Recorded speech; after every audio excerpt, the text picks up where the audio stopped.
ayan, namili nga ako para naman sumigla-sigla yung aking mga mga laman-laman. Tingnan nyo itong pinamili ko. Ay, mga nakita ko. Yan yung alupihang dagat, may hipon, may pampano, ewan. Basta, puro mga sariwa sila. Ang sasarap. Diyos ko, pero ang nabili ko rin naman is yung chinchard, yung parang galunggong, ganon. Pero look at those fish. Ang nila, ang sarap nilang tingnan. Kaya yan, yung tilingan, malaking tulingan yan. Oh, yan. Tapos yung sibas, ganyan. Naghahanap ako dyan ng ulo ng salmon. Kasi, alam nyo naman na,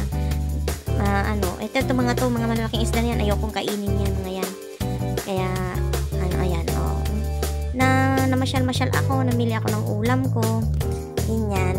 Kasi, syempre, mga sabaw-sabawan, lalo na yung malamig. Sarap din naman.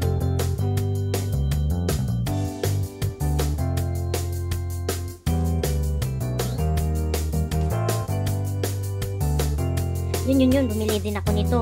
Kilawin. Alam mo, tatanggalin yung ulo, yung tinik niya. Basta yung laman lang niya ang maiiwan.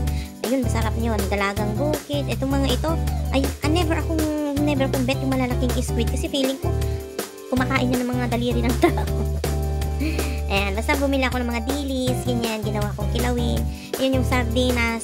Sarap din yung napaksiw or yung prito. Lalo na pagka-crunchy ang pang mga octopus, mga hipon, mga malalaking na yan. Hindi ko gusto yung malalaking isda kasi feeling ko maraming nakakain na mali. Mas bet ko talaga yung mga isdang maliliit, ganyan. Basta mas sure akong pati mga hipon na malalaki. Basta hindi ako mahihilig sa malalaking mga isda. Gusto ko yung malalaking isda pero maliliit lang ang bunganga para sure lang na kapwa isda niya ang kinakain niya. Ayan, yung chinchard. Ito, yung malalaking matambaka. Ba yan? Ayan. Binili ako yung matambaka ba ang tawag dyan? Yan, masarap din yan kasi na iprito or gawing sarsyado. Ayan. Paborito ko kasi yung sarsyado.